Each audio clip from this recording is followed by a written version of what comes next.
Hi all, so far we've covered opening and closing exercises and the very basic footwork in regards to baguazhang. So this video will have a detailed look at the first and the second forms of the Yangsheng baguazhang neigong practice. So the first form is like holding these balls, invisible balls, and like paying attention to the fingertips. And the second one is cultivating the life energy with this like horizontal circular motion. So let's go for a practice first, and then I'll give some more explanations.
Yeah, unfortunately, it's still quite dirty. And although yesterday I've managed to do my circle walking practice quite comfortably because it was frost on the ground, but now since the sun is very bright and although it's January and it should be this level of snow usually, but yeah, the climate changes are probably uh, contributing to today's weather. So anyway, I've just demonstrated two films that we're supposed to be having a detailed look, more or less some in-depth guide at those two forms. So let's kickstart with the very first one. So the idea, again, if you didn't watch the video on the circle walking practice, you better stop watching this one and go there and check that out because without the foundation of the circle walking, the rest of forms doesn't quite make sense because in Bago in general, the entire sort of internal engine works via the stepping. So if you don't do steps properly, this is not going anywhere. So Bagua is the art of change. So this set of changes is like the basic art behind the practice. So unlikely Tai Chi, where you sort of I don't want to say that you stand on two legs simultaneously because that's the mistake of the double weight, which should be avoided at any cost. But in Tai Chi in general, you just stand and within the matter of you stand, you just making some motions and achieve those from within. So literally, for Taiji, in regards to Taiji, you can say that the legs are stay. They may make some major steps, some minor steps, like back, forth, side steps, but generally, the hands are changing in Taiji. In Bagua, this is absolutely the opposite, and that's the very first and the most essential thing to consider. So, hence, when we are talking not about the alchemical aspect that we are having a deep look at here within this Yangsheng baguazhang and group practice, but say something that regards more to martial arts, like the fixed palms, like this sort of exercises that one can consider if one wants to go for martial arts. The principle, no matter if you have the fixed palm like this or like this, or if you just have this relaxed shoulders, like drop the elbows and just holding this invisible balls in your hands. So, or you can imagine you're holding the plastic glass with the coffee as well. So this might also be helpful. So try to walk so the water within this plastic glass is not going to run away, right? So the basic idea is that the upper body is calm, and there is also a saying that when you're doing Bhagavad, the upper body should be like a statue of Buddha. So it's really like Buddha does. It just sits still. It's not moving the upper side. Well, it doesn't move legs as well, but in Bhagavad, the upper side should be like if you are considered as the statue of Buddha, while the legs are doing the entire work. So that's sort of an engine that actually allows you to cultivate these changes. So every single step makes a change, makes a difference. So it's like life, it's like a stream, a water stream. So every time you sort of make a step, you're no longer the same as you were before. So that's the essence. So hopefully that makes sense.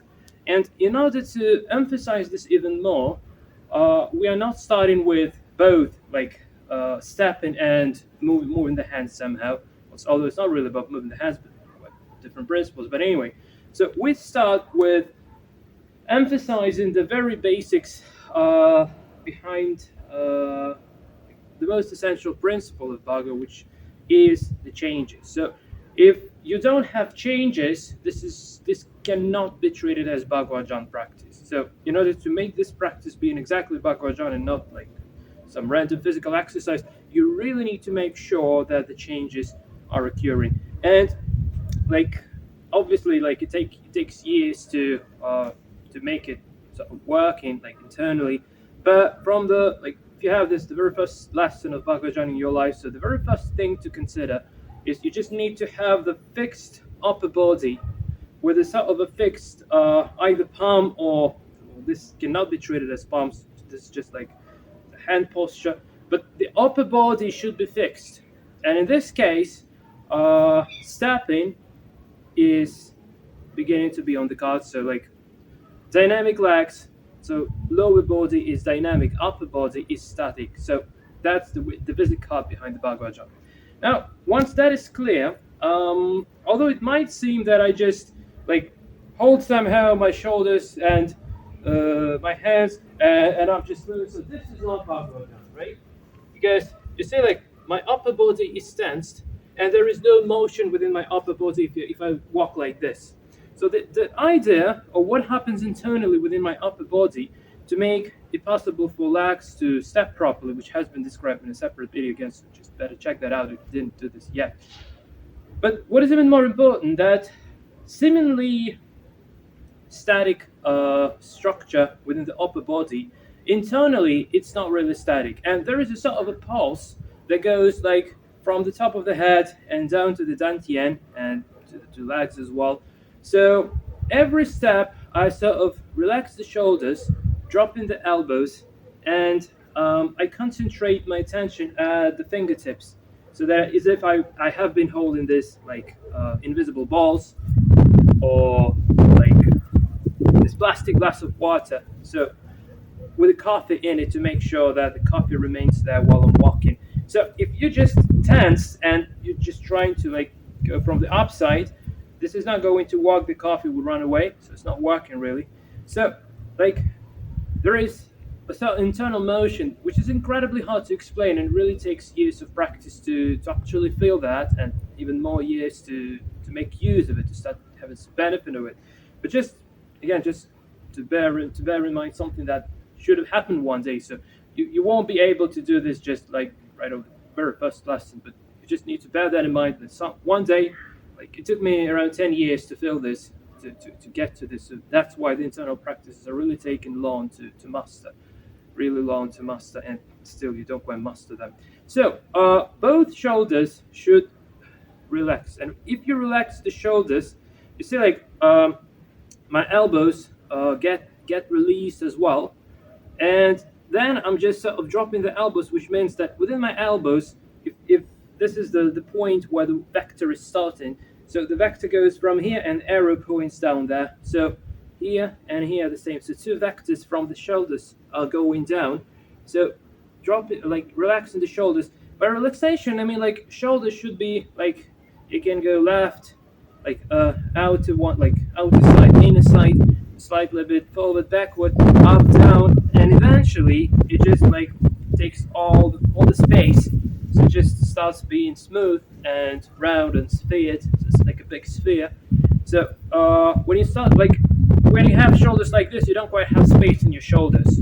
Like you have the tension in your shoulders. So releasing the tension means like you just have start having some space within the shoulders. When this space kind of happens, in that case, your elbows start being released, and in that case, the elbows, you should like sort of supporting your shoulders, your shoulders with the elbows, and the elbows sort of pushing down, and this results in the tension gets released. So your hand is no longer like a stick; it's rather like a rope.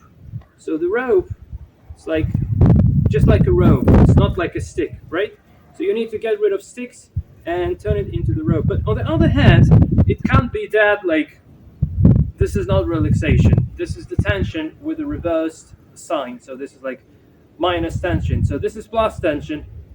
This is minus tension. Both are on. So the relaxation, as Chinese call it, there is the term called fan sun. There are two characters. So fan is like let go, and the verb fan in Chinese, that means like let go, let it go. So the first step, this you not let it go. So first you just let it go, but then sun, which like literally might be translated as relaxed, but that's the sort of a dynamic internal process that it's not like you just relax and that's it. So that's the never-ending process. So this character sun, it just shows that the relaxation is a sort of never-ending process. So first we relax the shoulders, then we drop in the elbows, and by that time we're putting our attention. So like Chinese say, the chi goes to the very fingertips, like this, and this naturally results in my knees bend because of that. I don't quite bend my knees specifically. I just relax. So I just stay straight, right? Then I relax the shoulders. Then I drop the elbows, right? So my dantian starts filling with energy. And then, well, I just release it even more. So like I'm starting holding this plastic glasses of water with coffee. So suddenly it happens that my hips are getting like going down as well as my as well as my knees bend as well. And this going down results in an empty step. So we have been covering this from the empty step perspective. So we've been saying like you need to just sit down, and this results in an empty step. And that was like a 1 hour long video explaining this exact principles in great details. So here we're coming to this exact principle, but from the other direction. So we've been considering this from the perspective of the pure footwork, and now we're considering this exact principle, but from the perspective of relaxing the upper body. So again, so we just relax the shoulders, drop the elbows, and start holding these plastic glasses with coffee like this, which results in motion. And we just start walking here. You know, the biggest, sort of the biggest mistake, which I currently do, is just to like you did it once, and that's it. So now, although it's seemingly like my upper body is seemingly relaxed, it's not exactly the truth, because every step I make, I literally get them into tension like this, and I don't quite even see this. So if I don't like do this pulse relaxation, I would be turning into this like monster. So every single step, so I make a step, I try to relax the shoulders, drop the elbows, and take these glasses of water. So maybe it's really hard to make like every single step, but anyway, let's say you just walk a circle, right? And then when the next circle starts, you again like relaxing the shoulders, dropping the elbows, and taking these glasses of coffee. And then again, the next circle goes, again, relaxing the shoulders, dropping the elbows, and holding these glasses of coffee. So literally, if I magnify this sort of principle, although it's not something that it's not seen externally. So if you see like a person doing the Bhagavad practice, this just happens internally like this. So just relax the shoulders, drop the elbows, taking a glass of water. Relax the shoulders, drop the elbows, holding a glass of water. So those are the micro movements that you probably don't even see with your eyes, although they are revealable there. So just to magnify this, to make it even more clear. So you just imagine like you just relax the shoulders, then you just drop the elbows, and then you just gently grab these two plastic glasses of coffee with coffee, right?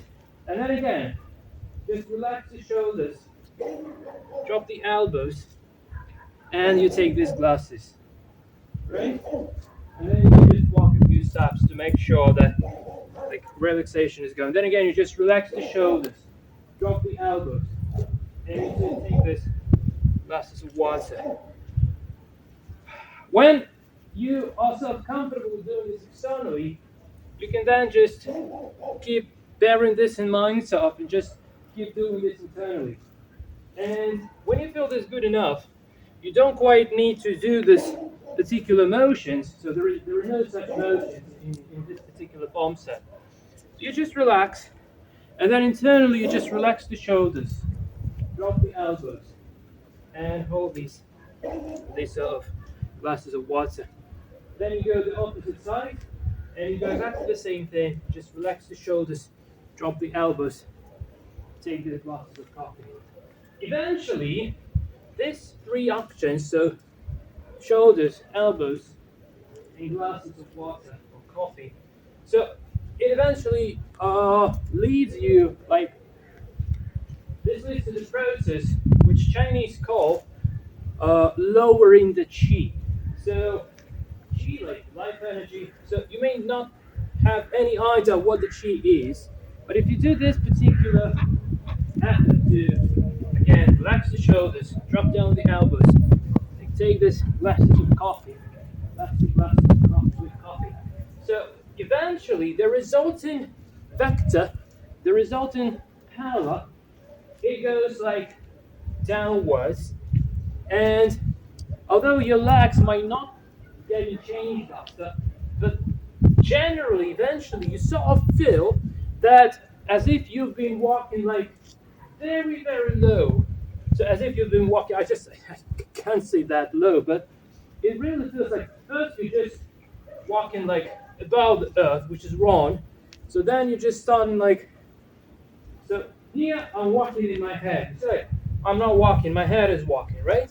So the next, and when the head is walking, you can't even like do the soccer motion. You just go in here and go in here and so on. So a bit lowering the chi to the shoulders makes you at very least a bit stable so that you can walk the circle. So at very least you can walk the circle, right? But then relaxing the shoulders, dropping the elbows, and taking these glasses of water, and you're getting from the shoulders somewhere to the hips and the dantian, so getting much lower. And then if you keep going with this effort, so this is like a pulse.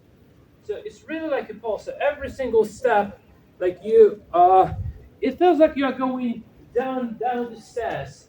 So like seemingly you're walking like the straight plane. But imagine that every step you're just like one stair down, so you're like walking down the stairs.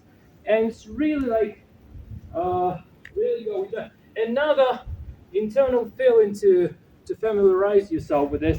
So just imagine that you're going in the elevator downwards, and when the elevator starts, you feel like something drops within inside you. So you're standing in the elevator, and the elevator starts going down, and then something drops in you.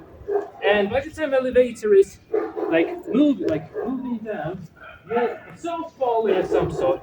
Well, the gravity doesn't let you fall, but you're sort of falling. And then, when you're falling, then the elevator stops, and then you feel like the ground starts pushing your legs from below. So this the motion. So you just start falling, and then this ground it starts pushing your legs from below, like just like in the elevator. And this is all about in regards to this form, like the very basic understanding. And now,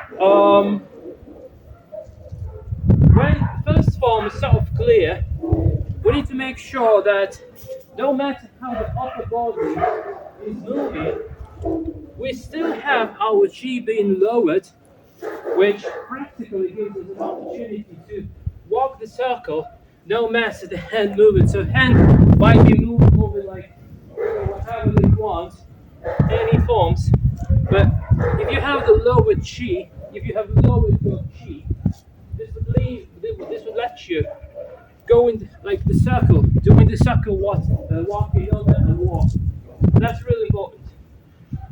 Now let's get to the second form. So it consists of two parts. So the first part is so from this position, you sort of release the hands, and the hands are floating like this. Then you put your palms facing the heaven, and then you're not pulling the hands. It's like, so you sort of see this point, like this point and this point. So the hands are here. So hands remain where they are, and I'm just walking. So again, like hands where they are, I'm just walking. So that's the very first way to imagine how this form is supposed to be happening. So I'm not doing this, because if I start pulling, I get the tension in my shoulders instantly, which is absolutely wrong. So the opposite way of doing things. So just put my hands, and I sort of walk. So I walk. So I'm doing this on the straight line now. So I walk, and so my hands were here, like X, Y, Z coordinates, the absolute coordinates relative to the ground, basically. Or if I just go back, it's exactly the same. So here, I have the shadow of my camera here, right? So like this is this is the point where this is my camera. So just put my hand here and just rise it. And I need to make sure that it's not moving here, not moving here, here, or here. So it just stops here, right? So if I move, I'm sort of moving around this point. So again, so if this is the internal, like the inner palm here. So I place it right over in here, and I start walking. So this just in one place, it's not changing. And then I just turn. Again, this is just in one place. And then I turn. It's always right over in here. A little bit of problem here is that the circle is a little bit bigger. So it sort of happens that anyway, these points we are walking around are also moving. So there are multiple levels of movement being involved, and it's quite impossible to keep those movements with your brain. And that's the trick, to calm down your brain, to get rid of your brain basically, and lower down the chi and use the dantian, which is designed to actually perform this sort of movements. So let me go for another little demonstration here. So the starting position, and then I just leave the hands behind, right? So now, well, technically, this point, my hand has been raised on top of, are actually moving, right? But this is only happening due to the outer coordinate system, because due to my internal coordinate system, so like this is 0, this is the y-axis, let's say x-axis and z-axis, right? So let's say I move along the z-axis. So I move, right? And so like this coordinate, so let's say this is 0, and this is plus 1, 2, 3, 4. Let's say 5. So like five points here. So stage 1, like it's 5 points. Then it's like 4 points, 3 points, 2 points, 1 point, 0. So this point, the center, which is always like 0, and this one. So it literally turns from this one to this one, but this way. So now this is 0, right? And then -2, -3, -4, -5, and then this internal internal system of coordinates starts moving, right? Right? It starts moving. So just like, but again, like it only moves from the perspective, like the internal coordinate system moves relatively to the external one, but from the internal coordinate system perspective, I only do like from +5 to 0 to -5 smoothly, back and forth, over and over again. So let's have a look how this actually works.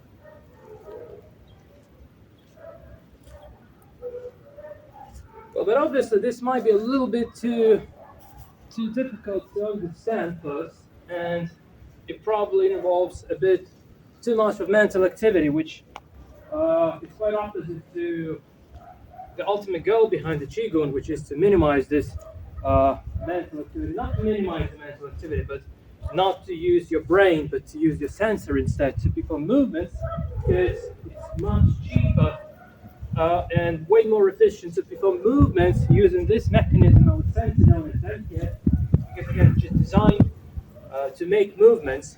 So head is not designed for making movements, it's designed for I don't know, doing some calculations, programming, whatever, but not the physical power. So physical motion is done by Dantian. So I would like to give a bit more explanations from the bare, like, let's say, biological perspective, probably. So we have points here and here. They are known as hergu. We can take these 2 points and connect them together. And by the way, when we do this, it automatically relaxes the shoulders and it automatically drops down the elbows. So this sort of position, even if you have very tense shoulders and the elbows are like going upwards, once you do like this, it really helps to relax. So in order to relax shoulders and elbows, which is exactly like it works not only in this form, it works in every single form.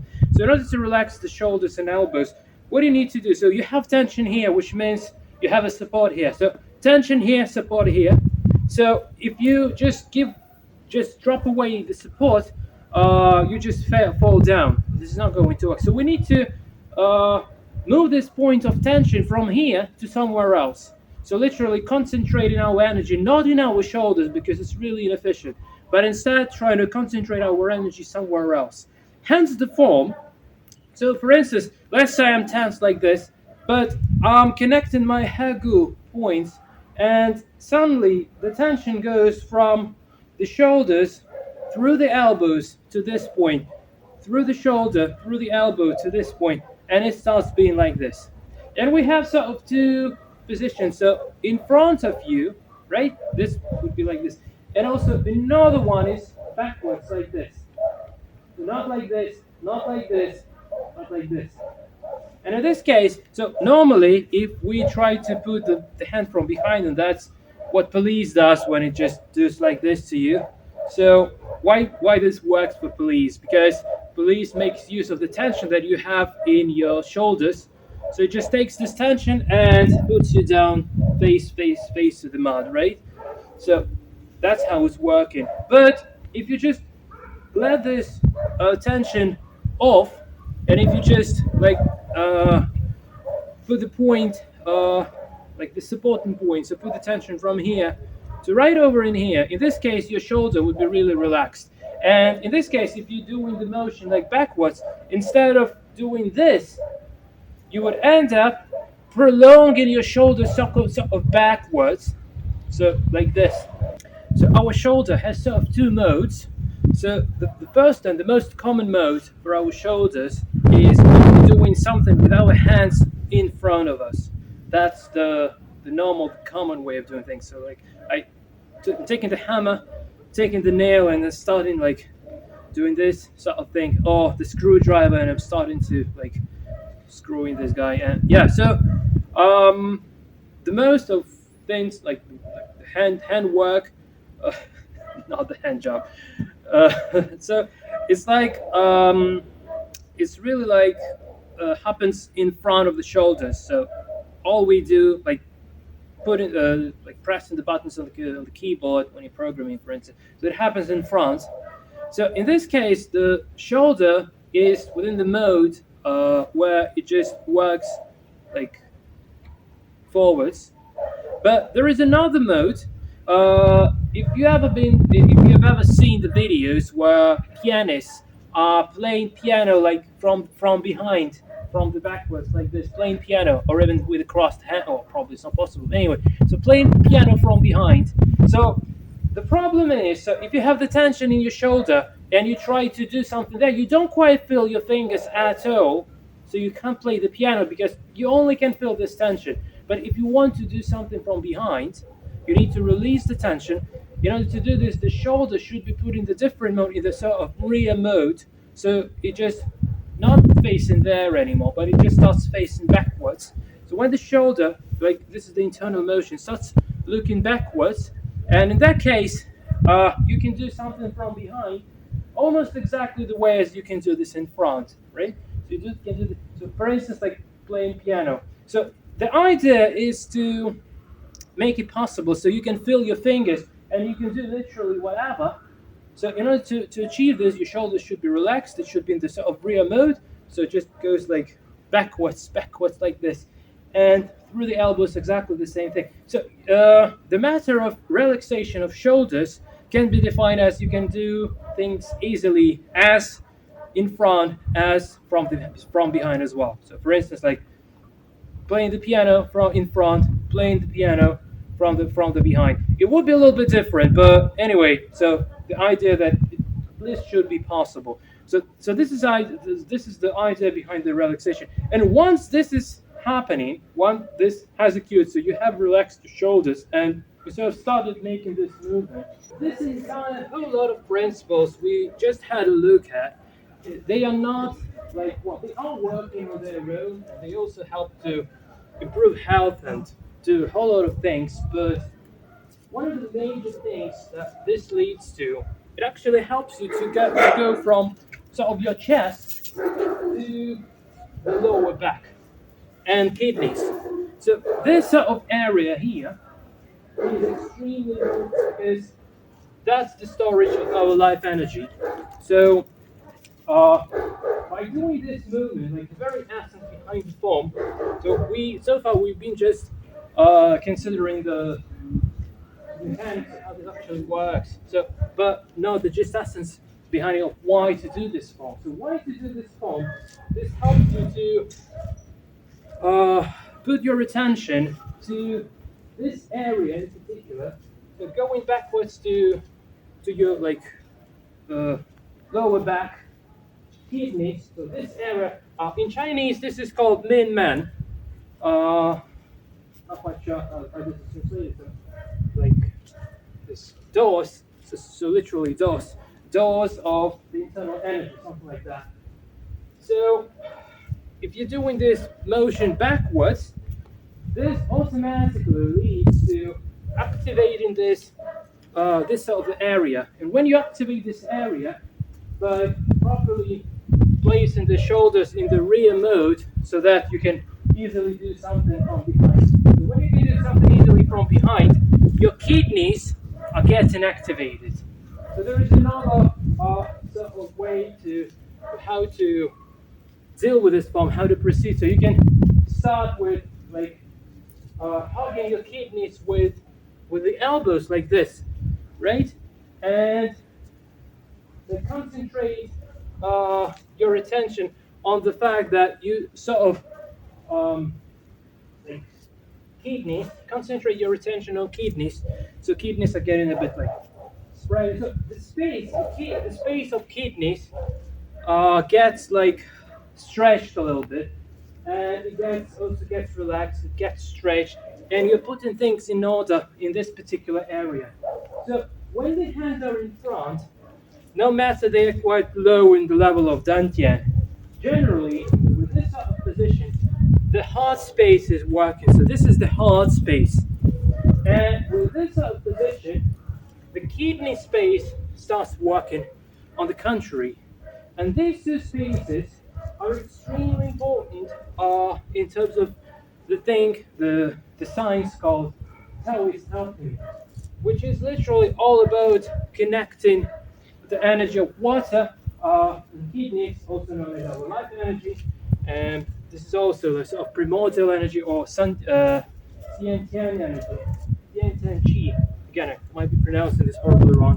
With the so-called post-heaven Qi, the pre-heaven Qi in the kidneys gets connected with the post-heaven Qi in the heart. And this particular motion actually helps this quite sophisticated and complicated process to happen naturally without understanding pretty much anything. Like in regards to you may not know anything about this particular principle, but if you're just doing this form, trying to relax the shoulders, trying to do the form properly, then this chemical principle is getting activated and starts working like automatically, and it benefits you even if you don't understand. Hence this like principle for all times, monkey see, monkey do. So I've been doing this form for 15 plus years without pretty much understanding anything in regards to these tiny little details, just knowing that I need to do this sort of form, right? So I only knew that I need to make the form like this. But later, when you do this code for years, for many years, a whole lot of years, later you start realizing that these alchemical principles are occurring quite naturally, and yeah, like that's the ultimate sense behind the practice. Because otherwise, while it might benefit health a little bit, it probably may make your life a little bit better. But this alchemical sort of principle, that is something that is really like that's the life changer. Absolutely, absolute life changer. Again, it's really complicated and rather sophisticated, and before practicing this for 5 years, it's not really that much of being on the cusp to talk about this alchemical principle. So for now, we should rather be sticking to um, just the physical aspect of this. But if anyone is interested in this alchemical principles, I can make some more dedicated videos covering that topic in great details.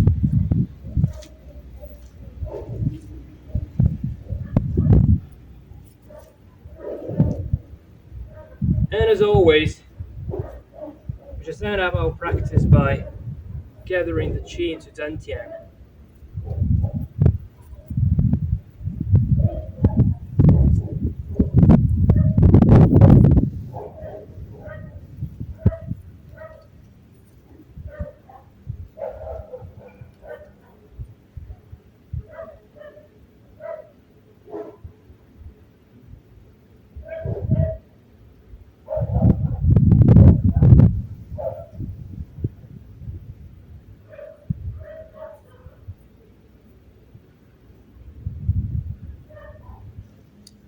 So yeah, this is from my side. Thanks for watching and cheers.